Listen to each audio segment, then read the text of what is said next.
ഒരു സിനിമാ കഥ ചുരുളഴിഞ്ഞു വരുമ്പോൾ നമ്മളിൽ പലർക്കും മനസ്സിലാകും ഇതിൻ്റെ തുടക്കം എങ്ങനെയാണ്, ഇതിൻ്റെ ഇടയ്ക്ക് എങ്ങനെയാണ്, ഇതിൻ്റെ ഒടുക്കം എങ്ങനെയാണ്.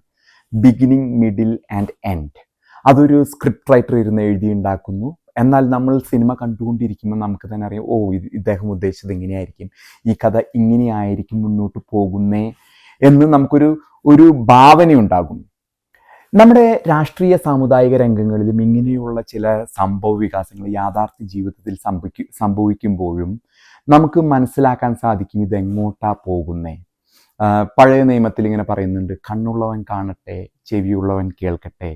നമുക്ക് കണ്ണുണ്ടായാലും ചെവിയുണ്ടായാലും ഒരു പക്ഷേ അത് കാണാനും കേൾക്കാനും ഗ്രഹിക്കാനുമുള്ള കഴിവുണ്ടായിക്കൊള്ളണമെന്നില്ല. ഞാനിതുമായിട്ട് ബന്ധപ്പെട്ട് ഇതിൻ്റെ ആമുഖമായിട്ട് പറയാൻ പോകുന്ന ഒരു വിഷയം എന്ന് പറയുന്നത് ഗുജറാത്ത് കലാപം. ഗുജറാത്ത് കലാപം ഉണ്ടായതിനെക്കുറിച്ച് നമ്മൾ വളരെയധികം പ്രത്യേകിച്ച് നമ്മുടെ കേരളത്തിലെ നമ്മുടെ മാധ്യമങ്ങൾ നമ്മളോട് കാണിക്കുന്നത് ഒരു വിഭാഗത്തെ അല്ലെങ്കിൽ ഒരു സമുദായത്തെ ഇരകളാക്കിയിട്ടായിരിക്കും.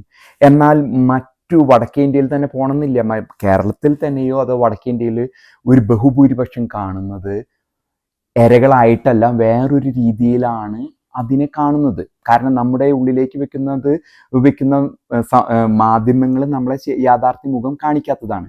അപ്പം ഞാനിതിൻ്റെ യാഥാർത്ഥ്യം അറിയണം, കാരണം ഒരു ക്യൂരിയോസിറ്റി, നമുക്ക് ജിജ്ഞാസ എന്നുള്ളൊരു പദമാണ്. ക്യൂരിയോസിറ്റി കാരണം എനിക്കിതിനെപ്പറ്റി അറിയണം. കാരണം ഞാൻ ഈ രാഷ്ട്രീയ സാമൂഹിക കാര്യങ്ങളിൽ നടക്കുന്ന, ലോകത്തെ ആകമാനം നടക്കുന്ന വിഷയങ്ങളിൽ എനിക്കൊരു താല്പര്യമുള്ളതുകൊണ്ട് ഇത് അറിയാനായിട്ട് എനിക്ക് താല്പര്യമായിട്ട് ഞാൻ നോക്കി കഴിഞ്ഞപ്പോൾ എനിക്ക് അറിയാൻ സാധിച്ചത്, ഒരു പറ്റം സേവകര് ഒരു ബോഗിയിൽ, ഒരു കമ്പാർട്ട്മെന്റിൽ യാത്ര ചെയ്യുമ്പോൾ ഞാൻ കേട്ടത് ഒരു പയ്യനാണ് എന്തോ ഒരു വസ്തു വാങ്ങി പണം ഇടപാടുമായിട്ട് ബന്ധപ്പെട്ട ഒരു ചെറിയൊരു വിഷയമായിരുന്നു എന്നാണ് പറയുന്നത്. ഇവര് എന്തോ പ്രാർത്ഥനകളും ഒക്കെ ആയിട്ടാണ് ഈ ബോഗിയിൽ യാത്ര ചെയ്യുന്നത്. അവരുടെ പ്രാർത്ഥന അവരുടെ തീർത്ഥാടനമാണ്. അപ്പൊ അവരങ്ങോട്ട് പോകുന്നത് അങ്ങനെ ഒരു രീതിയിലാണ് ഇതൊക്കെ പോകുന്നത്. അപ്പൊ ഇതുമായിട്ട് ഇടപാടിൽ വന്നു കഴിഞ്ഞപ്പോൾ അങ്ങോട്ടും ഇങ്ങോട്ടും എന്തോ വാദപ്രതിവാദങ്ങൾ വന്നു.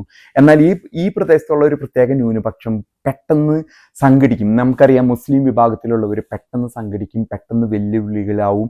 അവര് മറ്റൊന്നിനെ കുറിച്ചും എന്താണ് യാഥാർത്ഥ്യം ചിന്തിക്കുന്നില്ല. അവരിൽ പെട്ട ഒരാള് അതല്ലെങ്കിൽ അവര് സംഘടിക്കാൻ ഉള്ളൊരു അവസരം, ബോലോ തക്ബീർ അല്ലാഹു അക്ബർ എന്നൊക്കെ പറഞ്ഞ് നമ്മളിപ്പോ വീഡിയോസ് ഒക്കെ ഓണാക്കി കഴിഞ്ഞാൽ കാണാം, പെട്ടെന്ന് ആൾക്കാർ അതിനെ സംഘടിപ്പിക്കും, പെട്ടെന്ന് അവര് ഗ്രൂപ്പാവും. അങ്ങനെ ഗ്രൂപ്പായിട്ട് അവര് മറ്റു വിഭാഗങ്ങളെ ആക്രമിക്കും. അത് നിങ്ങൾക്ക് ക്രിസ്ത്യാനിയുടെയോ ഹിന്ദുവിനെയോ ജൂതിൻ്റെയോ ഇടയിൽ പോയിട്ട് അവരങ്ങനെ പ്രകോപിതരായിട്ട് സംഘടിതമായി വന്നിട്ട് മറ്റുള്ളവരെ ആക്രമിക്കുന്നത് നമുക്ക് കാണാൻ സാധിക്കില്ല. ഇതൊരു വിമർശനമായിട്ട് എടുക്കണമെങ്കിൽ വിമർശനമായിട്ട് എടുക്കാം, നിങ്ങളുടെ നല്ല ഭാഗമാണെങ്കിൽ നല്ല ഭാഗമായിട്ട് എടുക്കാം. അപ്പൊ ഇങ്ങനെ വന്നു കഴിഞ്ഞപ്പോൾ ഈ ഒരു സാഹചര്യത്തിൽ ഇവര് ഈ ബോഗിയിലുള്ള കുറെ ആൾക്കാരെ കൊലപ്പെടുത്താനിടയായി, ബോഗി തീ വെക്കുന്ന സ്ഥിതിയിലേക്കായി. പിന്നീട് വന്ന കാര്യങ്ങൾ നമുക്ക് എല്ലാവർക്കും അറിയാവുന്ന പോലെ ഇന്ത്യയിലും ലോകത്തും തന്നെ വലിയൊരു വിഭാഗം ജനങ്ങൾ അതിനോടൊരു കുഴപ്പം പറ്റിയില്ല. കാരണം നമ്മുടെ ചില ചാനലുകളോ മാത്രമാണ് ഇത് മോശമായി പോയി ഇത്രയും പേരുത്ത ആൾക്കാരെ കൊലപ്പെടുത്തിയല്ലോ എന്നുള്ളത്. ആരും മരിക്കുന്നതിൽ ഞാൻ ഒരിക്കലും താല്പര്യം പ്രകടിക്കുന്നില്ല അല്ലെങ്കിൽ സന്തോഷിക്കുന്നില്ല. പക്ഷെ ഇത് നടന്നു കഴിഞ്ഞപ്പോൾ അവിടെ ഉണ്ടായിരുന്ന നേതാവ് നരേന്ദ്രമോദി വീണ്ടും ബഹുഭൂരിപക്ഷം വോട്ട് ചെയ്ത് അദ്ദേഹത്തെ ജയിപ്പിക്കുകയാണ് ഉണ്ടായത്. അവസാനം അദ്ദേഹത്തെ പ്രധാനമന്ത്രി പദവും അദ്ദേഹത്തിന്റെ ഇന്നത്തെ ഇന്ത്യയിലെ ആക്സെപ്റ്റൻസി റേറ്റ് എന്ന് പറഞ്ഞാൽ, അദ്ദേഹത്തിന് വോട്ട് കിട്ടിയ ചിലപ്പോൾ 38% ജനങ്ങളായിരിക്കും BJP എന്ന പാർട്ടിക്കോ അദ്ദേഹത്തിന് വോട്ട് ചെയ്തത്. എന്നാൽ acceptance rates of a leader, മോഡിയുടെ ആക്സെപ്റ്റൻസ് റേറ്റ്സ് 68-70% ഒരു രാജ്യത്തെ ബഹുഭൂരിപക്ഷം ജനങ്ങളും അദ്ദേഹത്തെ പിന്തുണയ്ക്കുന്നു. അദ്ദേഹത്തിന്റെ നയങ്ങളും അദ്ദേഹത്തിന്റെ ചിന്താഗതികളും ഒക്കെ ആയിരിക്കും. അദ്ദേഹം നേതൃത്വം കൊടുത്ത ഈ ആക്രമണത്തിൽ അദ്ദേഹത്തിന് പങ്കുണ്ട് എന്നുള്ളതൊക്കെ ബാക്കി വിഷയം. എന്നാൽ അവിടെ സംഭവിച്ചത് ഒരു ന്യൂനപക്ഷം ബഹുഭൂരിപക്ഷത്തെ തീയിട്ട് ഒരു ബോഗിയിൽ കത്തിച്ച് കൊന്ന സാഹചര്യത്തിൽ തിരിച്ചടി ആയിരുന്നു ഗുജറാത്ത് കലാപം എന്നാണ് എനിക്ക് വ്യക്തിപരമായിട്ട് കിട്ടിയ അറിവുകളുടെ അടിസ്ഥാനത്തിൽ അറിയാൻ സാധിച്ചത്. മറ്റുള്ളവർക്ക് അറിവുണ്ടെങ്കിൽ അത് പറയട്ടെ. ഇതാണ് അവിടെ സംഭവിച്ചത്. എന്നാൽ അന്ന് ശ്രീമാൻ നരേന്ദ്രമോദിയെ വിമർശിച്ചിരുന്ന പലരും, എനിക്ക് ഓർമ്മയുണ്ട് ലാലു പ്രസാദ് യാദവ്, രാഷ്ട്രീയമായിട്ട് അദ്ദേഹത്തെ ഇങ്ങനെ ക്രൂശിക്കാനൊക്കെ ശ്രമിച്ചിരുന്നു. എന്നാൽ ഇവര് സുഹൃത്തുക്കളാണ്. ഇപ്പൊ ലാലു പ്രസാദ് യാദവിന്റെ മകളുടെ വിവാഹത്തിന് മോഡിയാണ് കാർമ്മികത്വം വഹിക്കുന്നത്. അതുമല്ലെങ്കിൽ അങ്ങനെ കോൺഗ്രസിനുള്ളിൽ നിന്ന് തന്നെ എത്രമാത്രം സൗഹൃദം ശ്രീമാൻ മോഡിക്കുണ്ടെന്നറിയോ. അപ്പോ ഞാൻ ഈ ഒരു സാഹചര്യത്തെ ഇന്ന് ഞാനിപ്പോൾ പറയുമ്പോൾ ഇന്ന് അവിടെ ശാന്തമാണ്. ഗുജറാത്തിൽ അതല്ലെങ്കിൽ മുൻകാലഘട്ടങ്ങളിൽ എനിക്കൊക്കെ നല്ല ഓർമ്മയുണ്ട്.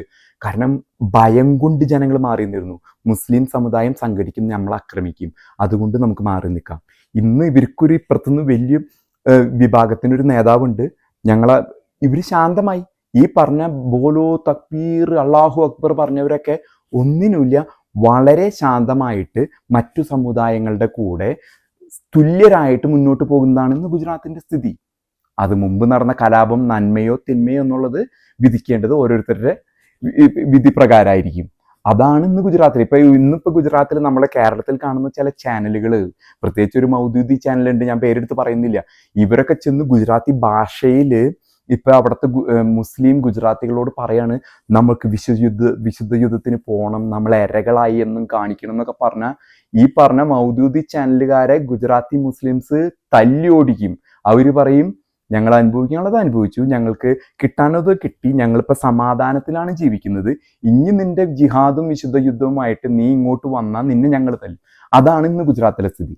ഇനി ഇതിന്റെ കേരളത്തിന്റെ പതിപ്പുമായിട്ട് എടുത്തുകൊണ്ടുവരുമ്പോൾ എനിക്കറിയാം അത് എവിടേക്കോ എന്തൊക്കെയോ ചില കഥകൾ മെനയുന്നു. പ്രത്യേകിച്ച് കമ്മ്യൂണിസ്റ്റ് പാർട്ടിയിലുള്ള അധികാരത്തിലുള്ള ശ്രീ പിണറായി വിജയനെയൊക്കെ അടുത്ത കാലത്ത് പറഞ്ഞ മലപ്പുറം ജില്ലയായിട്ട് ബന്ധപ്പെട്ട വിവാദവും പി ജയരാജൻ അവിടെ തീവ്രവാദം വളർന്നു വരുന്നു എന്നുള്ള ഇതും, ഒപ്പം തന്നെ അപ്പുറത്തെ ഭാഗത്ത് നിന്ന് ഇരകളാണെന്നും പറഞ്ഞ അക്രമത്തിന് ശുരുകൂട്ടുന്നു.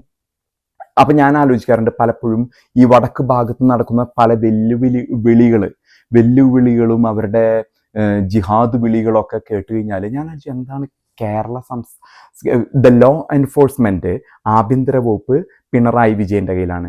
ഈ വീഡിയോസ് ഒക്കെ കണ്ടു കഴിഞ്ഞാൽ തോന്നും എന്താണ് ഇതൊരു നടപടിയില്ലാത്ത. കാരണം അവിടെ വെല്ലുവിളിക്കുന്നത് അന്യമതസ്ഥരെയൊക്കെ കൊന്നൊടുക്കും, കാഫിറുകളൊക്കെ കൊന്നൊടുക്കും, മലബാർ കലാപം വീണ്ടും ഉണ്ടാക്കും, ഞങ്ങൾ തല്ലിക്കൊല്ലുമെന്നാണ് പറയുന്നത്.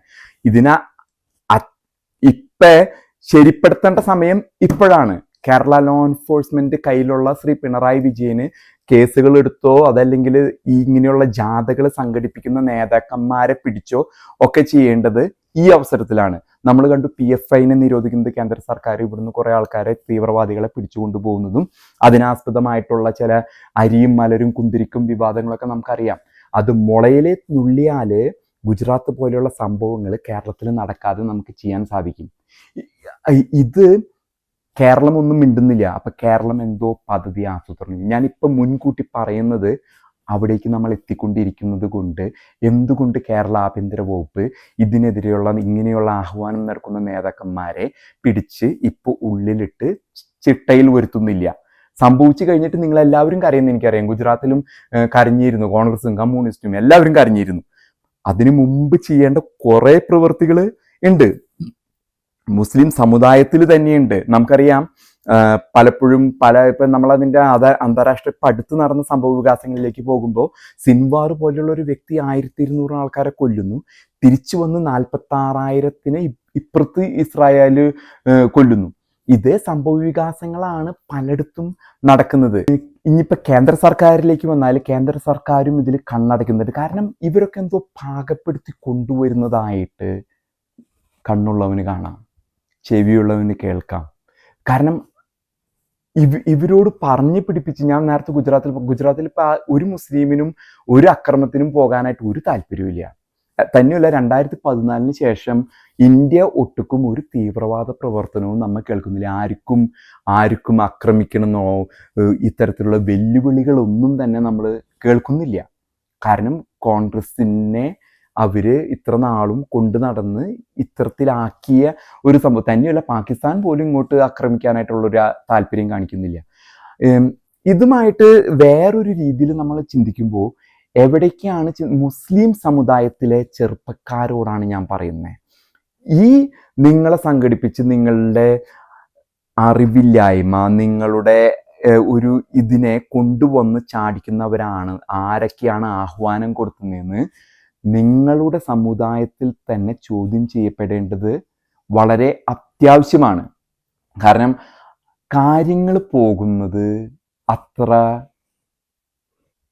ഒരു പ്രതീക്ഷ നൽകുന്ന രീതിയിലേക്കല്ല കേരളം പോയിക്കൊണ്ടിരിക്കുന്നത്. കേരളത്തിൽ എന്തൊക്കെയോ ആരൊക്കെയോ ആസൂത്രണം ചെയ്യുക തന്നെ ചെയ്യുന്നുണ്ട്.